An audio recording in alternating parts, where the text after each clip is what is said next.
Audio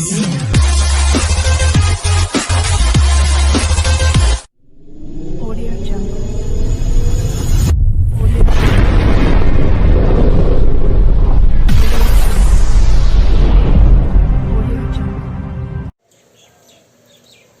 पाठ 55 में simplification का 151 प्रॉब्लम परिमेय संख्या पर आधारित है। तो परिमेय संख्या के बारे में हम बतला दिए हैं नंबर सिस्टम में। परिमेय संख्या क्या है इसके बारे में 3 परिभाषा हम बतलाए हैं ना। P/Q को परिमेय संख्या कहते हैं, जहाँ Q शून्य नहीं होना चाहिए, इससे कंसेप्ट नहीं बनता है। तो इसके लिए हम काफ़ी डिटेल में बतला दिए हैं। तो अभी थ्योरी पर नहीं जाना है। यहाँ पर है 1/2 तथा 3/5 के बीच निम्न में से कौन सी परिमेय संख्या होगी। तो इसको देखो 1/2 एवं 3/5 के बीच की परिमेय संख्याएं।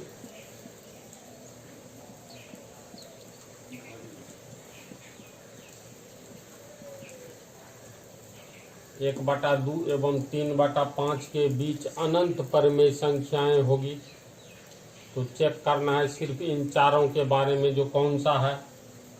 1/2 को हम लोग 1 में 2 से भाग देंगे तो कितना आएगा 0.5 आएगा, यानी 0.5 एवं 3/5 को तोड़ेंगे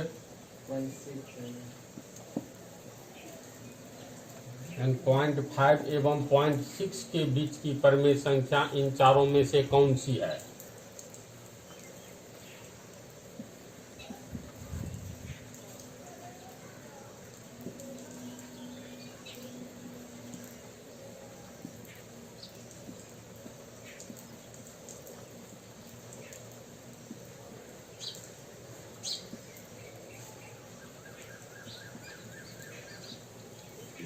इसका अर्थ हो गया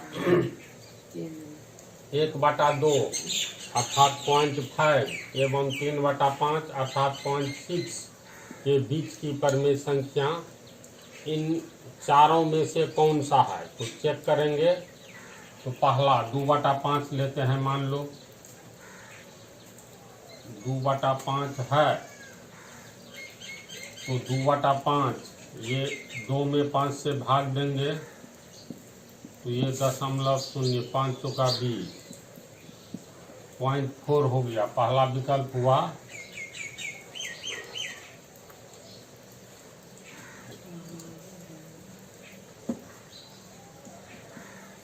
दो बटा 5 का अर्थ हुआ 0.4।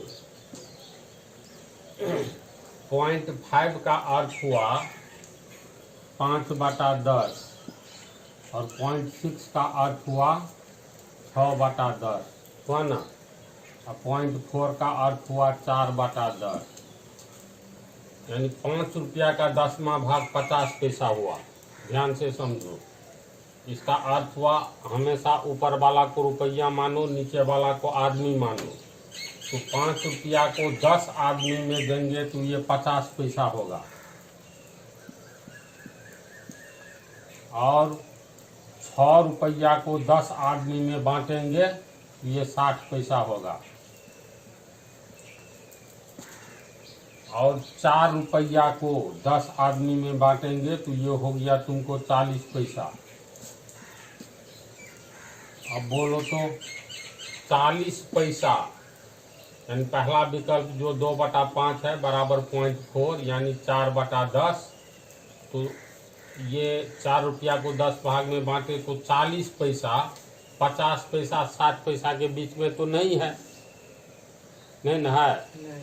यहाँ पर कह रहा है जो दोनों के बीच की निम्नलिखित में से कौन सी परिमेय संख्या होगी। तो ये पहला, इसका अर्थ है ये नहीं है। क्लियर है। अब दूसरा आ जाओ। हमको 50 पैसा और 60 पैसा के बीच में निकालना है। दूसरा है 4/7 बी में। तो 4/7 बराबर हो गया 4 में 7 से भाग दो, 0.07 पंचे 35, फिर हुआ 5 0 7 सत्ते 49।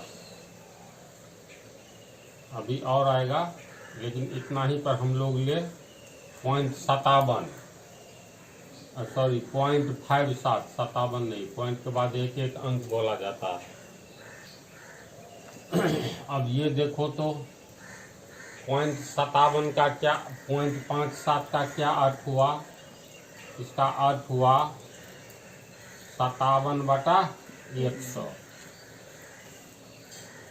तो इसको समझने के लिए ऊपर में एक जीरो देंगे तो नीचे में भी एक जीरो बढ़ा सकते हैं। ये कट गया तो 5/10 रह गया, यहाँ भी एक जीरो बढ़ाओ तो नीचे में भी बढ़ा सकते हैं। ये कट गया। अब 50 रुपया को 100 आदमी में बांटेंगे तो 50 पैसा आएगा। ऊपर वाला को हमेशा रुपया मान करके चलना है, नीचे वाला को आदमी। 50 रुपया को 100 आदमी में बांटेंगे तो 50 पैसा होगा, और 60 रुपया को 100 आदमी में बांटेंगे तो 60 पैसा होगा। अर्थात 50 पैसा और 60 पैसा के बीच में ये है, इसको तोड़ करके होता है 57/100। 57 रुपया को 100 आदमी में बांटेंगे तो 57 पैसा होगा ना। तो इसका मतलब ये 57 पैसा 50 पैसा और 60 पैसा के बीच में तो है ना जी? यानी आंसर यही होगा। फिर भी तीसरा विकल्प चेक करो।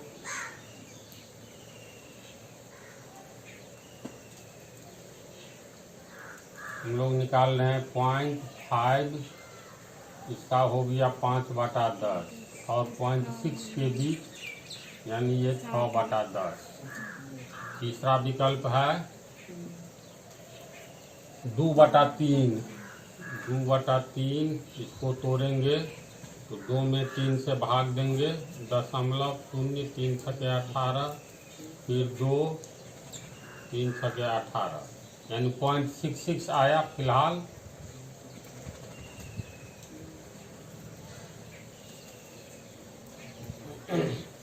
ये 0.66 का अर्थ हुआ 66/100। तो यहाँ पर फिर एक जीरो बैठाओ तो यहाँ भी एक जीरो, यहाँ एक जीरो बैठाओ तो यहाँ भी एक जीरो। तो 50 रुपया को 100 आदमी में बांटेंगे तो 50 पैसा होगा ना, और 60 रुपया को 100 आदमी में बांटेंगे तो ये 60 पैसा होगा। ये 50 रुपया 100 आदमी में बांटेंगे तो 50 पैसा होगा। ये जो है 0.66, ये हो गया तुमको कितना? 66 रुपया को 100 आदमी में बांटेंगे तो 66 पैसा होगा। ये 66 पैसा 50 पैसा और 60 पैसा के बीच में नहीं है, बल्कि 60 पैसा से आगे है। प्रश्न में कह रहा है जो इसके और इसके बीच का कौन सा परमेय संख्या है। इसका मतलब ये नहीं है, ये भी नहीं है। इसी तरह लास्ट विकल्प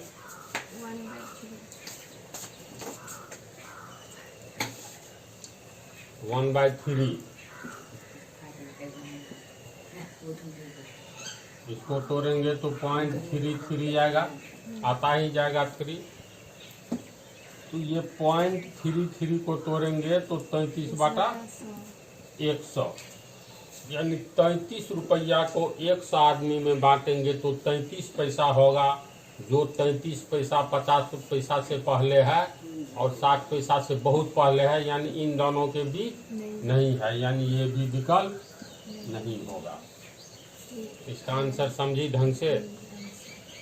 तो इसको उतारने के नाम पर ऐसे उतार लो ताकि याद रहेगा, इसी ढंग से उतार लो।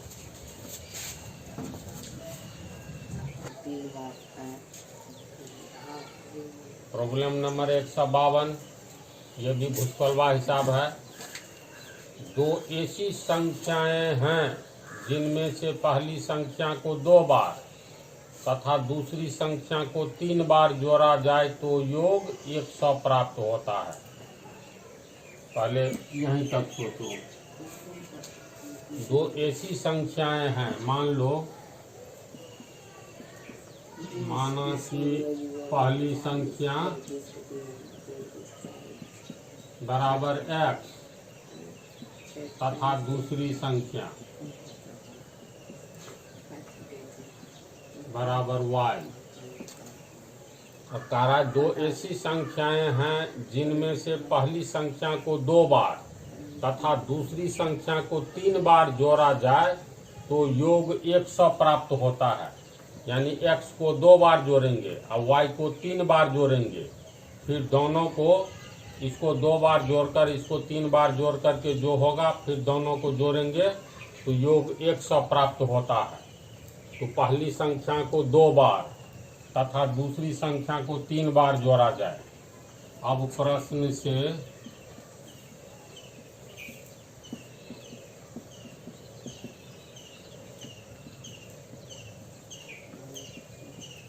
पहली संख्या को 2 बार जोड़ने पर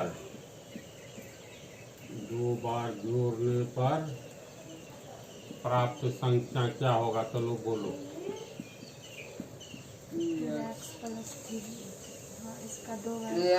2 बार जोड़ेंगे तो x प्लस x यानी 2x होगा।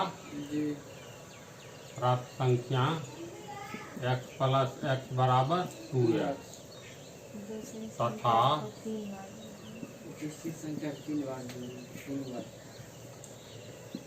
दूसरी संख्या को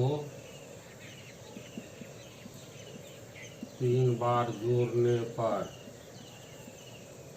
प्राप्त संख्या,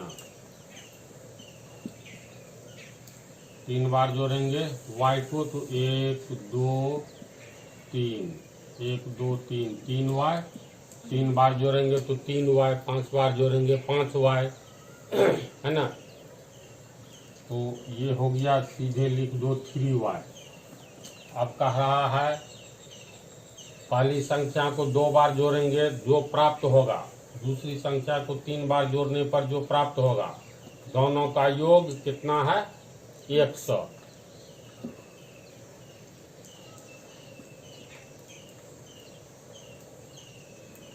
पुनः प्रश्न से 2x प्लस 3y बराबर 100। तो प्रतिस्थापन विधि से निकालेंगे तो चलो x का मान निकाल लेते हैं। 2x बराबर 100 माइनस 3y, इसीलिए x बराबर 100 माइनस 3y बटा 2, समीकरण 1। इसके बाद कह रहा है पहली संख्या को 3 बार तथा दूसरी संख्या को 2 बार जोड़ने पर योग 120 प्राप्त होता है। तो बड़ी संख्या कौन सी है? यानी पहली संख्या को 3 बार और दूसरी संख्या को 2 बार। अब पुनः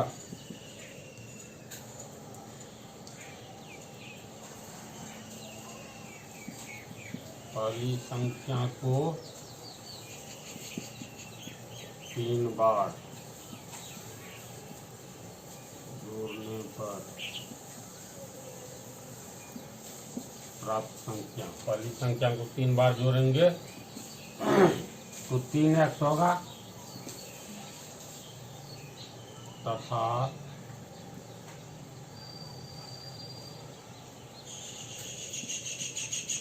दूसरी संख्या को 2 बार जोड़ने पर योग 120 प्राप्त होता है। तो दूसरी संख्या को 2 बार जोड़ने पर प्राप्त संख्या, 2 बार y को जोड़ेंगे तो 2y। अब कह रहा है दोनों का योग कितना? 120। फिर प्रश्न से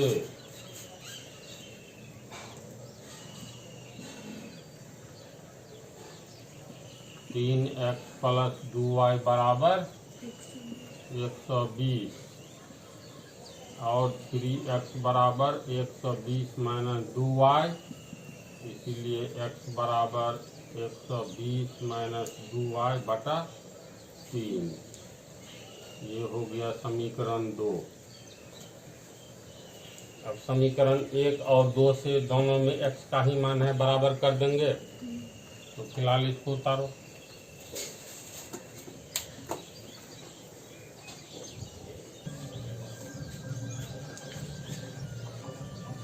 समीकरण 1 और 2 से x का दोनों मान बराबर होगा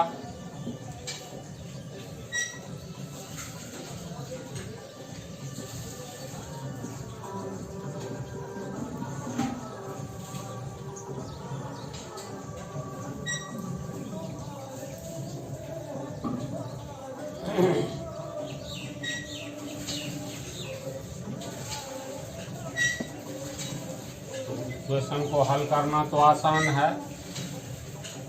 इसमें तिरछा गुना करेंगे तो 3 को 100 से गुना करेंगे, 300 माइनस 3 किया 9y, ये हो गया 240 माइनस 4y।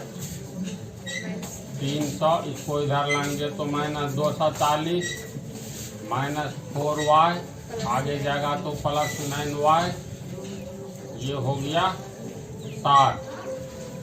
इधर हो गया 9 में से 4 गया 5y और 5y बराबर 60, इसीलिए y बराबर 60 बटा 5 बराबर 12। अब y का मान किसी भी समीकरण में, ये 1 है ये 2 है, अब y का मान समीकरण 1 में रखने पर, तो ये समीकरण 1 है ना जी। कितना x बराबर 100 माइनस 3y बाई 2, 100 माइनस 3 गुने y का मान बटा 2, ये हो गया 100, 12 या 36 बटा 2, ये हो गया 64 बटा 2 बराबर 32। अब दोनों में x बराबर हो गया तुमको 32 तथा y बराबर 12। इन दोनों में बड़ी अंक 32 है ना, इसीलिए पहली संख्या आंसर बराबर x बराबर 32 यही मांग रहा है। तो इस पाठ में इतना ही रहने दो।